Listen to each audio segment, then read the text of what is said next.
So I'm going to walk around with a microphone, and I'm going to let you tell stories. There's a lot of stories in this room, and we'd all love to hear them. So, I'm going to pick on somebody unless somebody says I'm going to go. Okay. Antoinette. Thank you. I first met Maria, but she told me her name was Ria, and I said, is that R-H-E-A? And she said, no, it's R-I-A. But anyway, we were at Pilates. It was her first day, and after the instructor had told every station what to do, Maria got on the reformer, and she was at a loss, and she was looking flummoxed, and so I went over to her and I helped her, and she said, oh darling, that's so lovely of you, and ever since then we became soul sisters.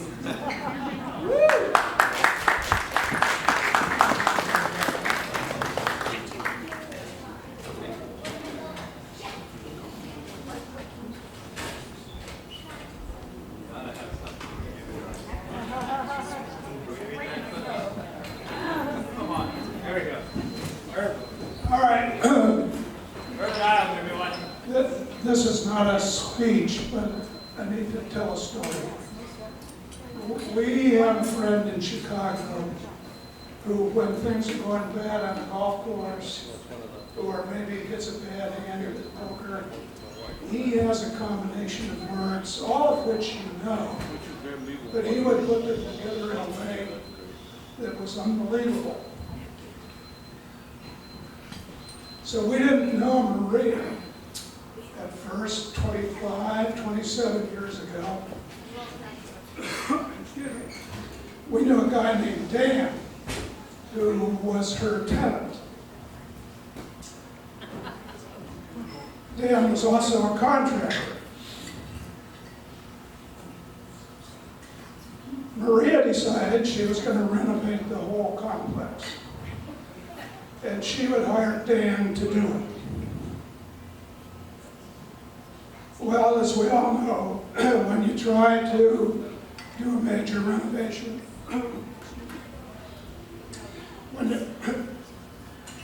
when you try to do a renovation and you're dealing with contractors, things could go south. And they went south early and often. And Maria had a whole new combination of words, all of which you know.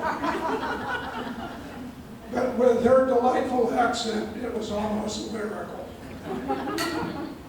And after that, of course, we got to know Maria, and we got to know all of her dogs, and we got to know all of the neighborhood. And Lenny, I am so happy for you for the last 3 years that you had with her, and the joy that you brought to her life. That's spectacular.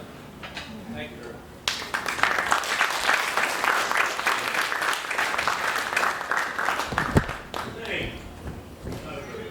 All right.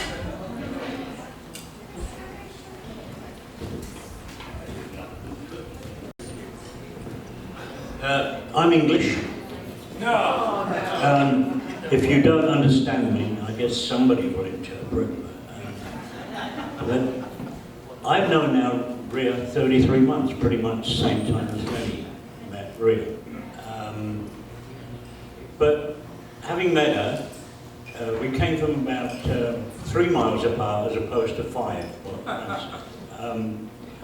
So when we got together, we would talk about London, our youth, the dance halls we went to, the musicians that we liked, and a woman used to make me crack up laughing.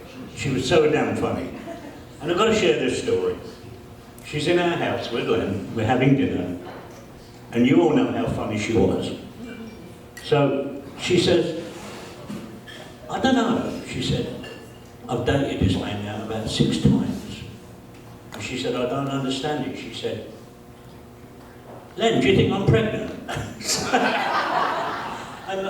and she just stopped me and I went, well, Christ, only a London girl would say something like this. So, anyhow, I could go on quite a few times with funny things that Ria said just right up the back, you know. But anyhow, Ria, wherever you are, thank you. It's nice to know you. And there you go.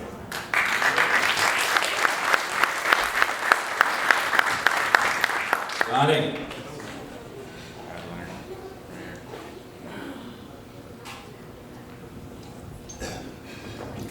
I got to tell this story because it's hysterical. So I told my sister, I'm Vicki Morrison's brother and friends with Dr. Wexler and his lovely wife. And many of you, I've never met you before. I didn't even know Maria had this other life. I do know that Lenny changed Maria's life completely, and she was very happy these last few years. We've all talked about that many times, so God bless Lenny too. Anyway, I got to tell this story. Vicky's boss, a guy named Chuck Grant, you know, all these girls were real estate agents together. Okay, we have a musician here also.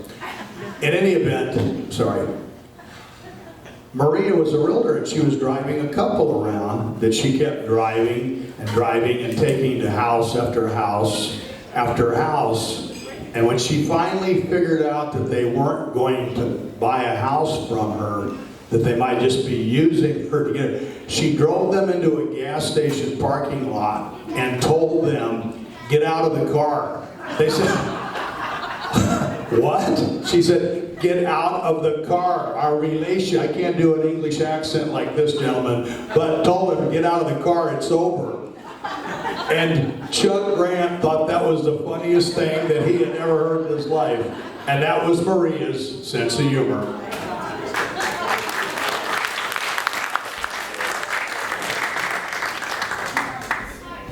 Yep. So my name is Will. I was Len's neighbor for a number of years, lived next to Bill and Vivian. So the first time we met Maria, she actually came over to our house. They came over to visit Bill and Vivian, and we lived 2 doors down, so they walked over, and we have a little fire pit in our backyard, so we said, let's have everyone over, you know, we'll all hang out around the fire pit, and you know, have a couple beverages and everything. So everyone came over, and we said, oh, you know, it'd be a good opportunity too, we got a bunch of people around the fire pit, let's invite our neighbor over, you know, as well, this new couple. They weren't married, they just bought a house together and live across the street from us. So, you know, the girl came over without her husband. Big mistake. So she came over, and we all sat around the fire pit. Well, you know, we're all telling our stories and everything that's going on. And she starts to say, you know, we just bought this house together. We live across the street. Oh, great. You know, Rhea says, are you married?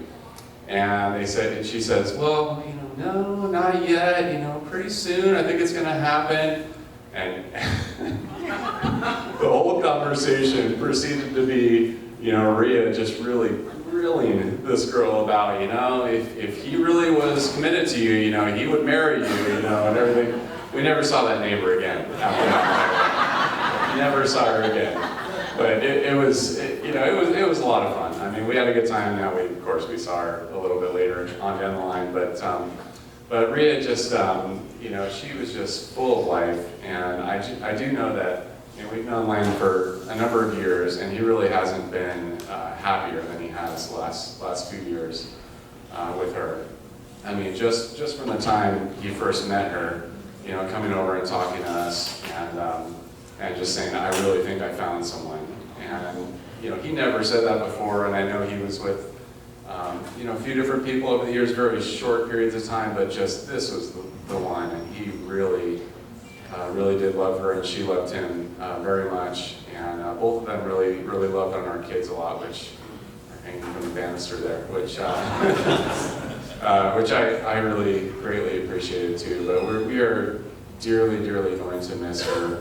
She was close to our family too, but we are grateful for the few years. And the one thing I will just say too, to just kind of end things, is that my mother passed late last year, and she had cancer, and I saw her suffer for many years, and that was very hard for me, and very hard for our family to see that. And I can only think that after just an amazing vacation that they had here, you know, at the very end of it, to go like that is, it's hard to say this, but it's a blessing in a way. because she had so many just great memories from this trip, and then it ended. It wasn't years of suffering and having to watch that. So sorry for having to to say that, but hopefully maybe some of you can relate to that and just be grateful for the many years that we had with her and a lot of great memories. Okay, thank you.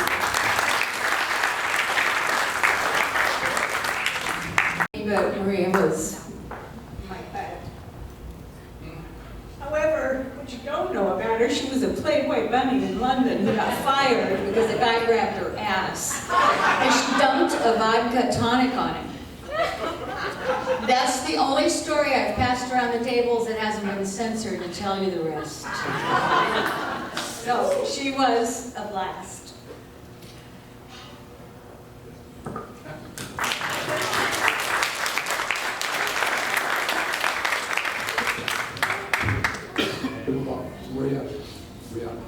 Just try to get a word in. She talked a lot.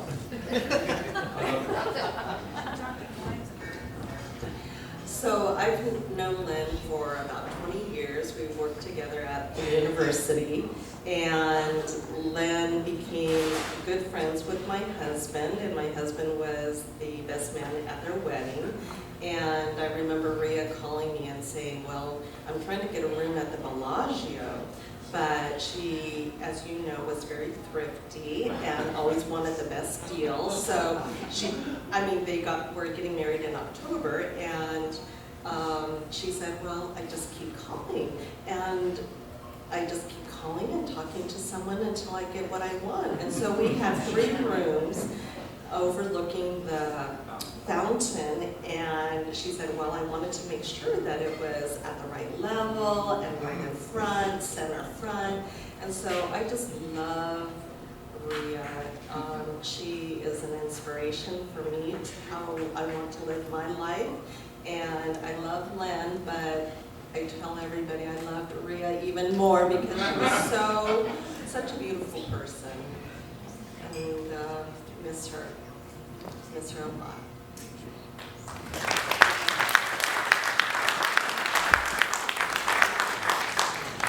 I know where I'm going. I know where you're going too, so we're going to give you a little bit more time. All right. And for 10 years, you looked after her.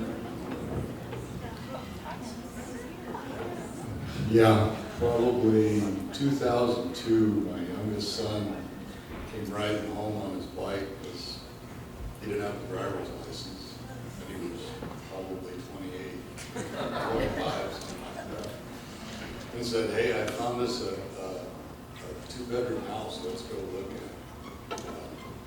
That's how we met Maria. And well, if my front door was open in the morning, I'd hear, I'm making tea. And that was my clue to come out and jump over the fence and have coffee. If you heard opera played at about decibel 10, you needed to go check on her because she was drunk and doing something.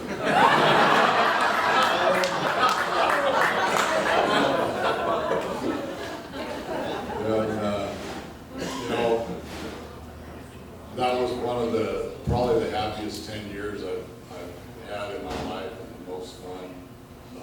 She really was just like part of family. She knows my mom and dad, my brother, my sister-in-law, all of my friends, my nephew, been to their houses. She took care of my 2 boys. I had both of them over there. And you know what? She was a very good friend. And the thing I'll tell Lenny, when I stopped by that day, I've never seen her that happy since so we met. That took a lot out of her.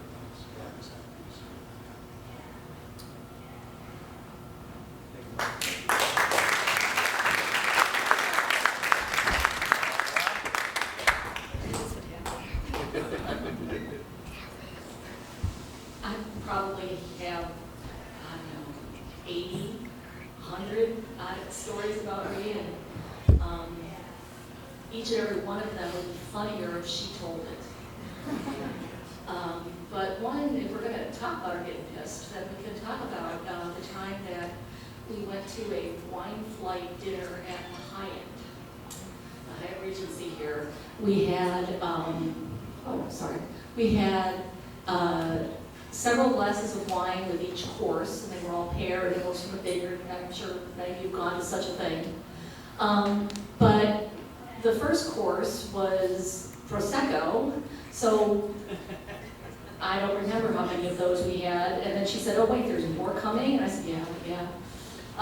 So we were just in the main course of food, and Maria told me that she had a pneumonia vaccination that afternoon. Oh no. And she was starting to feel not right. So we blew out of there. I drove her home. She said, don't come in, don't come in. She told me later that she found herself with her makeup off, but not all the way into bed in the morning when she woke up. But anyhow, so that was I don't know how many sheets to the wind one might say, but I missed the best part was when we got there. It was out on the outside patio of the Hyatt, and here we were, two single women, and they put us off to the side. And Maria, enraged as you would ever see her, said, "Why are you putting us off to the side? Just because we're two single women, we're not a couple here."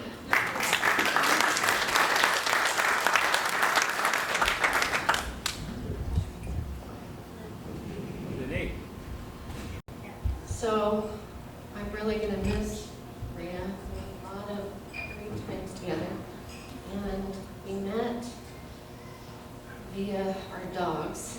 And, you know, I loved her so much from the minute I met her. I told her she needed to come over for a glass of wine. And I'm outside like the next day or two, and she's like running down the street with a bottle of wine, clicking her heels. And from that point forward, we were very close. And I have so many funny stories, but I'll just tell you one. I woke up one day and I saw that there was an auction at Seacliff, and I called her up and I said, "Rhea, you want to go to an auction today?" And she said, "Yeah, sure, let's go." And so picked her up, got over to Seacliff, started drinking champagne. Everybody loved us because she was just getting around the jewelry and having all kinds of fun and modeling it for everybody. And by the time we got out of there, we had spent $20,000. So the necklace, the gold necklace that she wore on her wedding day, that was from the auction.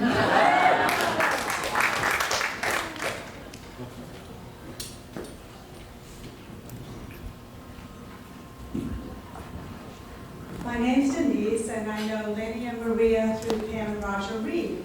I pet sit for them, and over time, Maria and Len are getting more closer and closer to each other, and they're going to get married, and they need to have somebody be their pet sitter.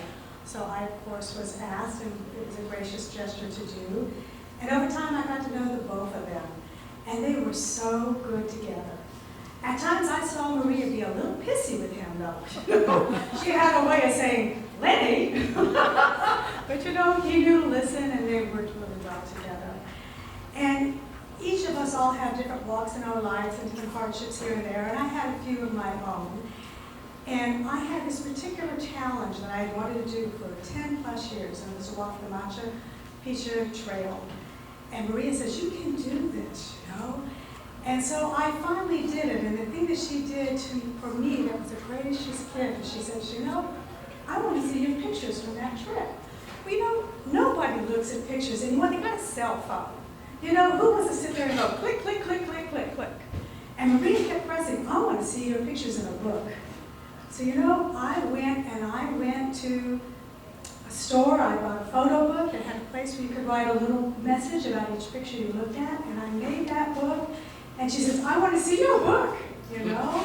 And that book is priceless to me because she helped me be the one to make it. And I can't tell you how many people have looked at that book and said, "Wow, this is a fabulous story." And it's Maria that I have to thank for that story. And she was someone who had her own stories to tell, and you would listen, but the other gift that Maria had was she had ears to listen for everybody else's story. I love her, and I miss her, and thank you, Lenny.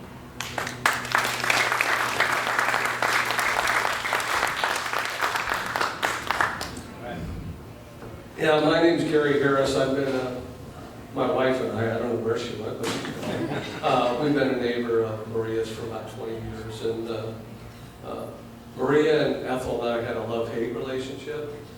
She loved Ethel and she hated me. But that was Maria. And those of you that don't know Maria very well, she was a very quiet, unspoken, non-opinionated, just a demure lady. But for those of you that know Maria very well, she was loud, she was boisterous, she was a battler, she was a fighter, and if you didn't have an opinion, she'd give you one. So,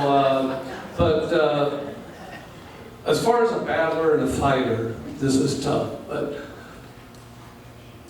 we've known her a long time, and for all she's gone through, to have the positive attitude that she had every day of her life was absolutely amazing.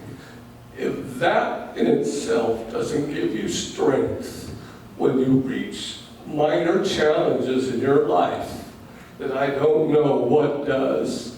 But Maria, like I said, either you loved her or you hated her, not in all cases. But, you know, she had a lot of friends. Like my wife, Ethel, she spoke her mind. And if you didn't want to hear it, don't listen. But anyway, a lovely lady.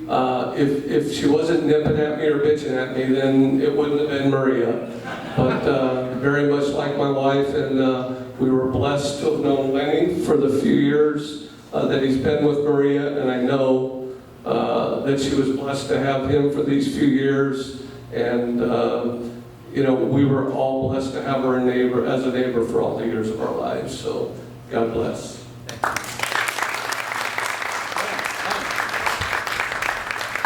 Let me go around. I can guarantee it.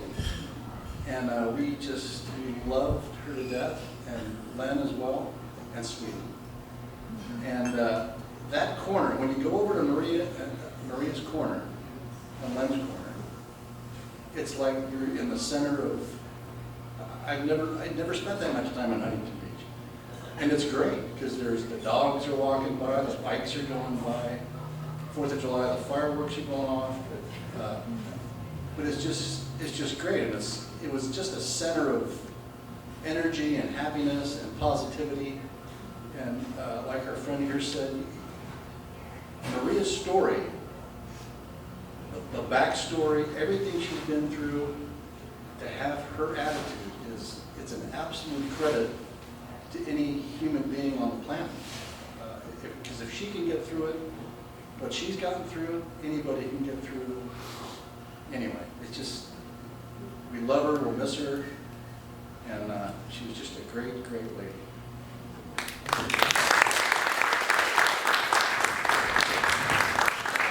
Bill, Porter. Whoa, sorry.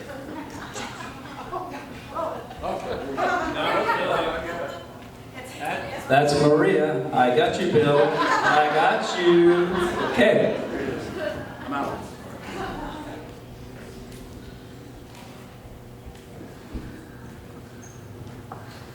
Hi, my name is Carrie Wexler, and Maria was like a sister to me. We would go to her house. I actually met her from Vicki Morrison when I used to briefly work at First Team. I didn't quite work out there very good because I didn't know how to type. So I had to change that pretty fast. So anyway, we'd go to her house, and she's got this bench over there, bench's bench. And that was a really important bench for us because we could go out there and we would talk and contemplate the world, what's going on. She always was so energetic, passionate, loving, dressed to the nines, always glamorous. we get invited to the party, the next phone call I'd make was, Rhea, are you going to the party? I would always know that she'd be like the one you'd be standing to because she'd be having the best time. So one day we decided we were going to go, well, we'd always go on girls' trips. Joyce and Vicki and my friend Susan, and we'd go to Palm Springs, we'd go to Catalina, and our last little trip we took was my friend Susan and I to Temecula right before she left for Portugal. And we would sit on the couch in there and watch movies. One time we started talking and we started laughing and we'd like practically pee our pants, just laughing. She just made everything perfect for us. My mom came to live with me a few years back. My mom had cancer and she recently passed away last year. Maria came, took my mom to lunch. She was always calling her up on the phone. Hardly knew my mom, but she just made my mom feel very comfortable and at ease being here because Maria had a way with people. I'll miss those times with her, but I know I'll always be with her. She'll always be with us because she was just an amazing lady and I was just so happy for her.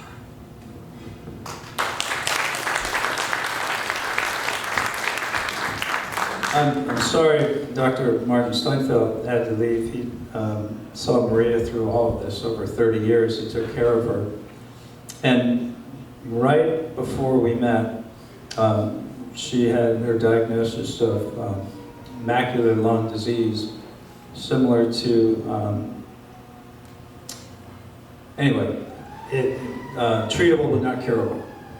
So he said to her, he said, you know, it's not good, sweetheart. Why don't you go and buy yourself something? And of course, Martin's head, he's thinking, you know, pair of shoes, dress, whatever. The car Sweetie was in, she went and paid cash for it right off the showroom floor. She loved the red leather seats, the whole thing. But the funny part of this story is, about a month after she has the car, she's driving down to see her lovely friend Victoria with Sweetie in the car. And of course, typical Maria, she's late. And by the way, my nickname, one of my many nicknames for Maria, was my full throttle girl. She says, I have a fast car, I'm going to drive it fast. She's on the 73, she's driving her car very fast. She passes 5 cars, and of course the CHP lights are up. She pulls over. Officer comes, ma'am, do you know why I stopped you?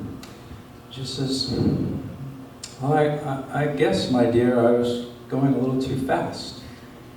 I said, yes. I said, ma'am, you passed 5 cars. She paused and said, one of them wouldn't have been yours, would it? Yes. License and registration. Well, I just have the Beamer. Man, you're driving a Beamer. So she had 2 cars in the garage at the time. She had a Jaguar XJ8, and she was used to driving the Jaguar XJ8. And she thought she was in the driving the Jaguar XJ8, thinking that she was going to reach in and grab the registration for the Jaguar XJ8, forgotten that she was driving her brand new car. He comes back with a ticket, hands it to her, and she says in her typical way, may I just ask you a question? Yes, ma'am. Have you given anybody like more than 1 ticket within like 20 minutes or, you know, something like that? Because I'm late. And my exit is just 2 down. And he looked down and he said, ma'am, just pull away slowly. She gets to Vicki and Jeff's house and tells the story, and Jeff's laughing. He says, let me see the ticket. Jeff reads the ticket, and of course, being a Brit, she knows the rules, but not all the rules. And of course, as most of us know in California, if you're driving over 90 miles an hour, that's reckless driving, and you are arrested and your car is impounded. Well, she was driving over 90 miles an hour, but the kindness of the CHP officer wrote her up for 88, and Jeff explained to her, you were given a really big favor. You got a pass for driving 95 miles an hour on the 73 freeway. So that's another lovely story about our wonderful, wonderful lady. Do we have any more? Okay. All right. So, Ronald, a little benediction and blessing for our lovely friends. I can't thank you enough. This has been a wonderful day. As many of you have said in your own way, take her strength and her courage. As I look at my lovely little sweetie under the table, it reminds me that my God I don't understand is dog spelled backwards. so I have my sweetie to keep me going when I'm missing Maria. Let me turn it over to Reverend Ron and say our benediction, and you can stay as long as, well, you can stay for another hour if you want, but please share your stories, and again, I thank you very, very much, and Ronald, it's yours. Hey, let's do something really special. You may not know, or you may know the person sitting next to you, or you may be sitting alone. Would you get next to someone, and why don't you hold someone's hand? This may be a little awkward for you, but that's okay. Guys hold guys' hands. I hold Lenny's hands all the time. Okay? Because he's my friend. But I want you to hold hands. Get a hold of someone's hand. Okay, thank you, Lenny. Get a hold of someone. Don't be alone. You ever notice the relationship that we two have? You ever notice that we're always fussing at each other? Yeah, that's why it was really easy for him to live with Rhea. I prepared it for him. But while you're holding hands, may this blessing be upon you.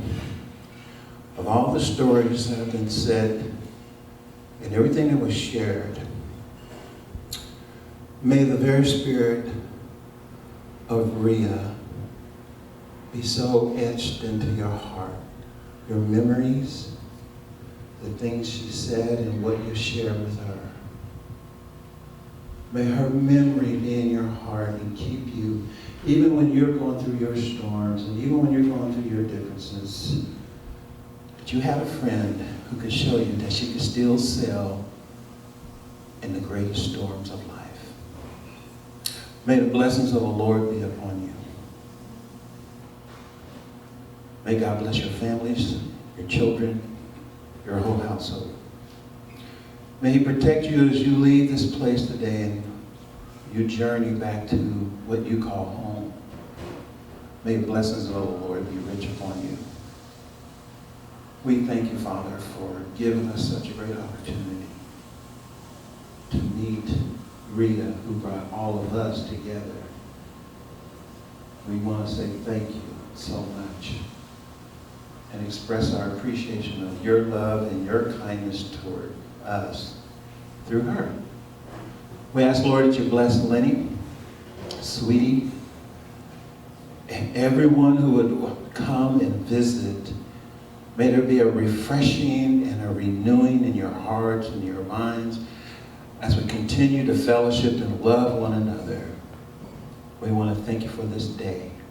Thank you for a wonderful opportunity to be on the waters, to put our rose petals out in a wreath. And Lord, thank you that we will ever have that opportunity to share the blessing with others. Let that be this day. We bless your name in Jesus' name. And everyone, if you want to say amen. God bless you.